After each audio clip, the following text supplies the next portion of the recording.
morning, students. In yesterday's class, we have read about Bhakti in West India, Bhakti in East India, and we have discussed about women Bhakti saints, Janabai, Ganga सती, रतनबाई, मीराबाई, इन सब के बारे में हम लोग ने पढ़ा था. Now today we are going to discuss about the birth of Sikhism. Guru Nanak is considered the founder of Sikhism. Guru Nanak जो हैं उन्हें माना जाता है फाउंडर ऑफ सिखिज़म. मीन्स उन्होंने ही सिखिज़म धर्म को बनाया था. He was born in 1469 at Talwandi, और वो 1469 में तलवंडी में पैदा हुए थे. Also called Nankana Sahib in Pakistan, और उन्हें ननकाना साहिब भी कहा जाता था पाकिस्तान में. He travelled widely and visited many places, और वो कई लार्ज एरिया में उन्होंने ट्रैवल किया और बहुत सारी जगहों पे विज़िट किया. Later he settled at Kartarpur and established a town there known as Dera Baba Nanak on river Ravi, और उसके बाद वो करतारपुर में जाके सेटल हो गए और उन्होंने एक टाउन इस्टेब्लिश किया जो कि था डेरा बाबा नानक रावी नदी के ऊपर. He took his last breath there in 1539, और उन्होंने अपनी आखिरी सांस वहीं पे ली थी 1539 में. Like Kabir he also believed in one God, और कबीर की तरह वो भी एक भगवान में विश्वास रखते थे. And preached that true love and devotion were the only ways to gain God's blessing, और उन्होंने यही प्रचार किया कि सच्चा प्रेम और भक्ति जो है वो ही एकमात्र रास्ता है भगवान का आशीर्वाद पाने का. Guru Nanak believed that caste, creed and gender were not relevant for the attainment of liberation, और गुरु नानक का ये मानना था कि जाति या फिर आस्था, विश्वास, लिंग, इन सब की कोई ज़रूरत नहीं है मुक्ति पाने के लिए. He started the practice of langars और common kitchens where all his followers ate together. फिर उन्होंने एक प्रथा चालू की जो कि थी लंगर्स या फिर कॉमन किचन की, जहाँ पे उनके जितने भी फॉलोवर्स होते थे वो एक साथ खाते थे. The sacred space created by Guru Nanak, और एक पवित्र स्थान गुरु नानक के द्वारा बनाया गया to serve the langars is known as gurdwara. जहाँ पे लंगर खिलाया जाता था, सर्व किया जाता था, उसे कहा जाता था gurdwara. The essence of Guru Nanak's teachings is right worship, welfare of others and purity of conduct. और जो नेचर है गुरु नानक की टीचिंग का वो क्या है? राइट वर्शिप मीन्स सही पूजा, वेलफेयर ऑफ अदर्स और दूसरों की भलाई, and purity of conduct means आचरण की शुद्धता. His teachings are remembered as naam japna, किरत करना एंड वंद चखना.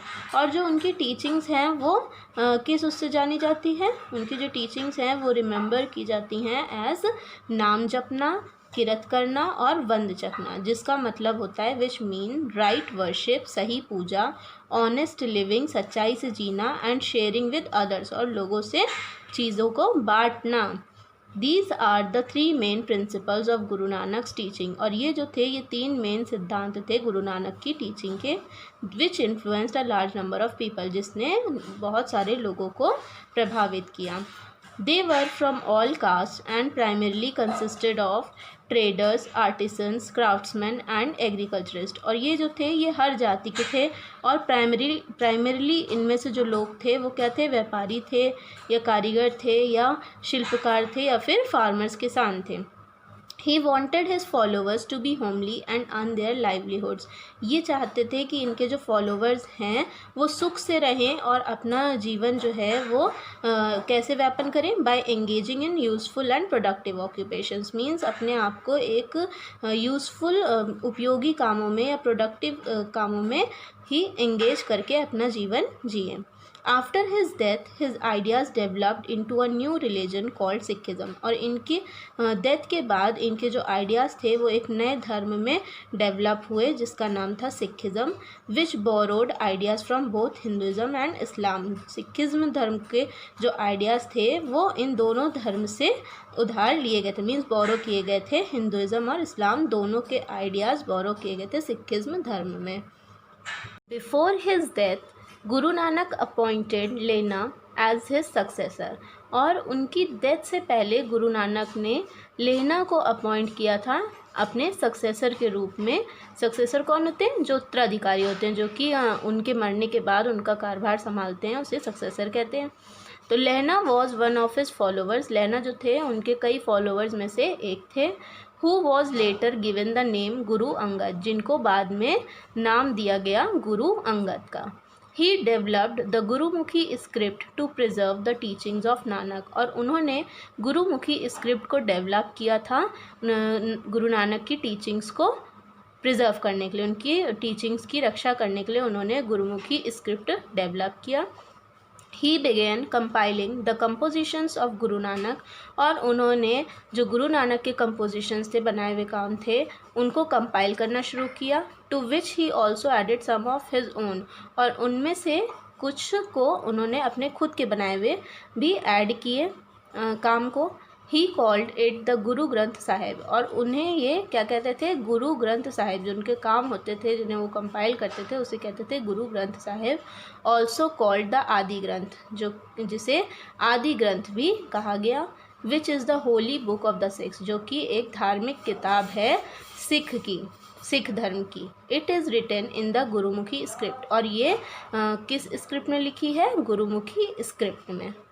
Guru Angad was succeeded by 8 मोर गुरुज, और गुरु अंगद जो थे वो 8 और गुरुज के द्वारा सक्सीड हुए।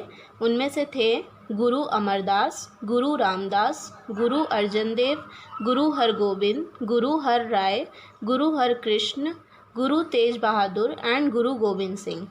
Guru Arjan Dev continued to work on the compilation of teachings begun by Guru Angad, to which he also added writings of other great sons such as Kabir, Sheikh Farid and Namdev. अब गुरु अर्जन देव जो थे उन्होंने काम करना continue रखा, compilation करना continue रखा, जो कि टीचिंग्स थी जो कि शुरू की गई थी गुरु अंगद के द्वारा, जिसमें उन्होंने कुछ और लोगों की भी राइटिंग्स को ऐड किया, कुछ महान संतों की, जैसे कि कबीर, शेख फरीद और नामदेव, इनकी राइटिंग्स को भी उन्होंने जो गुरु अंगद के द्वारा शुरू की गई थी उसमें ऐड किया। His 3 successors also wrote under the name of Nanak, और उनके 3 सक्सेसर जो थे उन्होंने भी नानक के अंडर में लिखा था। The 9th Guru, Guru Tej Bahadur and the 10th Guru, Guru Gobind Singh added to the Adi Granth as well, और जो 9th गुरु थे गुरु तेज बहादुर और जो 10th गुरु थे गुरु गोविंद सिंह, इन्होंने भी आदि ग्रंथ में अपनी राइटिंग्स टीचिंग्स ऐड की थी। द सिटी ऑफ रमदासपुर और Amritsar developed around the Harmandir साहब गुरुद्वारा। अब जो सिटी थी रमदासपुर, जिसे अमृतसर भी कहते हैं, वो हरमंदिर साहिब गुरुद्वारा के चारों ओर डेवलप हुई। Also known as the Golden Temple, और उसे क्या कहते हैं? स्वर्ण मंदिर भी कहते हैं। बाय द 17th सेंचुरी, कब? 17th सेंचुरी में। By this time the Sikh movement had started to get militarised. अब इस समय पे जो सिख मूवमेंट था वो भी स्टार्ट हो गया और मिलिट्राइज्ड होने लगा। कैसे? लोग चाहते थे कि ये मिलिट्री कंट्रोल में हो जाए और उन लोगों पे ये कंट्रोल कर सके। This was because the Mughals had been persecuting the Sikhs since the time of Jahangir, और ऐसा इसलिए हुआ क्योंकि जो मुगल्स थे वो सिख के ऊपर जहांगीर के समय से जुल्म कर रहे थे। तो इसलिए इस समय जो सिख मूवमेंट शुरू हुआ वो चाहता था कि ये मिलिट्री के अंडर में आ जाए, ताकि जो सिख लोग हैं उनको मिलिट्री कंट्रोल कर सके। क्यों? क्योंकि जो मुगल्स थे वो सिख के ऊपर जहांगीर के समय से जुल्म कर रहे थे। द सिख खालसा पंथ was established bye Guru Gobind Singh इन 1699। अब सिख खालसा पंथ जो था वो इस्टेब्लिश हुआ किसके द्वारा? गुरु गोबिंद सिंह के द्वारा 1699 में। Every member of the Khalsa had to have the 5 Ks और the 5 symbols with him always, और जितने भी मेंबर होते थे खालसा के उनके पास ये 5 कीज़ या 5 सिम्बल्स जो थे वो हमेशा रहते थे। वो कौन से थे? These were kesh, long hair, kesh मतलब लंबे बाल, कंघा, कॉम्ब जिससे हम कंघी करते हैं, कॉम्ब, कड़ा, रिस्ट बैंड जो कि हम रिस्ट पे पहनते हैं अपनी, वो होते थे हमेशा कच्छा, अ पेयर ऑफ शॉर्ट्स, ठीक है, जो कि एक पेयर होता था शॉर्ट्स का, एंड किरपान, डैगर, ठीक है, जिसे डैगर कहते हैं, उनकी लैंग्वेज में कहे तो कटार, है ना। आप लोगों ने सिख लोगों के पास देखा होगा ना, वो हमेशा कटार रखते हैं। तो ये जो मेंबर होते थे खालसा के, वो उनके पास ये 5 कीज़ या 5 सिंबल्स हमेशा होते हैं। वो कौन कौन से हैं? केश, लॉन्ग हेयर, कंघा, कॉम, कड़ा, रिस्ट बैंड, कच्छा, a pair of shorts, and kirpan, dagger means कटार. So students, I hope you have understood this much. Now we will continue this chapter tomorrow. Thank you.